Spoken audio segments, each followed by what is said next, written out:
Hello everyone, কেমন আছেন সবাই? আশা করছি সবাই ভালো আছেন। সবাই ভালো থাকলে ভালো। আসসালামু আলাইকুম। আজকে দেখেন আমি বাজার থেকে নিম পাতা কিনে এনেছি। আমি এই নিম পাতাটাকে ভেজে রেখে দেবো আর ছোট ছোট আলু দিয়ে ভাজা করব। আপনারা কে কে এটা খেতে পছন্দ করেন আমাকে কমেন্টে জানাবেন। আমি তো একদমই পছন্দ করি না তেতো খেতে। এখন শুধু করলা ভাজাটা তেলের ওপরে যদি মুচমুচা করে ভাজে তাহলে ডাল দিয়ে খাই। আর নিম পাতা তো আমি একদমই মুখে ভরবো না। আর আমার বর মনে হবে যে ওইটা মিষ্টি, ওর অমৃত। এই দেখেন, তার জন্য আমি নিম পাতাটাকে ভেজে স্টকে রেখে দিব। যখন নিম আলু করবো ছোটো ছোটো, তখন ওকে আলুর ওপরে দিয়ে দিব। আর এদিকে আমি কড়াই বসিয়ে দিয়েছি। নিম পাতাটাও কেটে ধোয়া হয়ে গেছে। এবার আমি তেলের ওপরে নিম পাতাটাকে দিয়ে দিব। একটু হালকা হলুদ, একটু লবণ দিয়ে ভেজে ওকে বাটিতে করে রেখে দিব।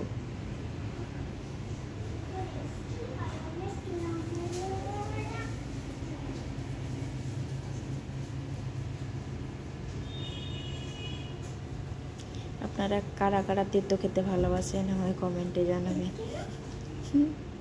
আমার বরের মতো।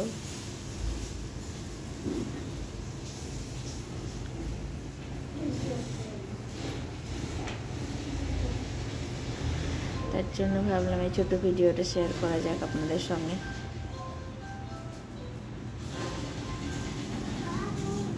এই দেখেন, আমি নিম পাতাটাকে দিয়ে দিলাম। আর ভেজে নেব,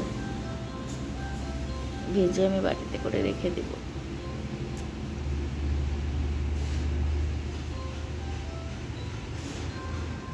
লবণ দিয়ে দিলাম, দিয়ে দেবো এক চিমটা হলুদ।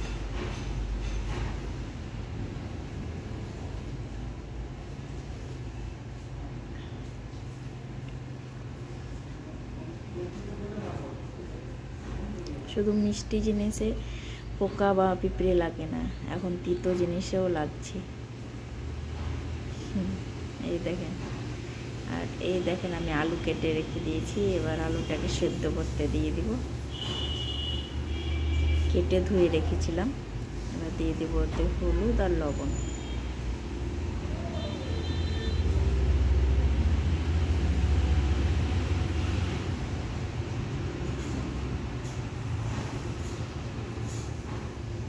যে যে ভালোবাসেন এইভাবে করে দেখবেন, ভালো লাগবে খেতে।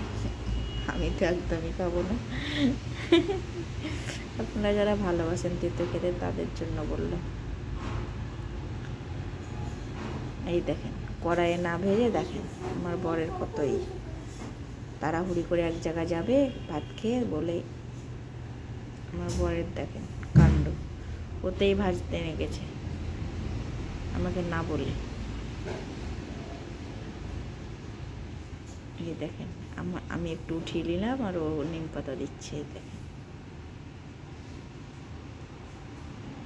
ভালো লাগলে ভিডিওটা লাইক কমেন্ট শেয়ার করে দেবেন। বাই বাই আজকের মতো।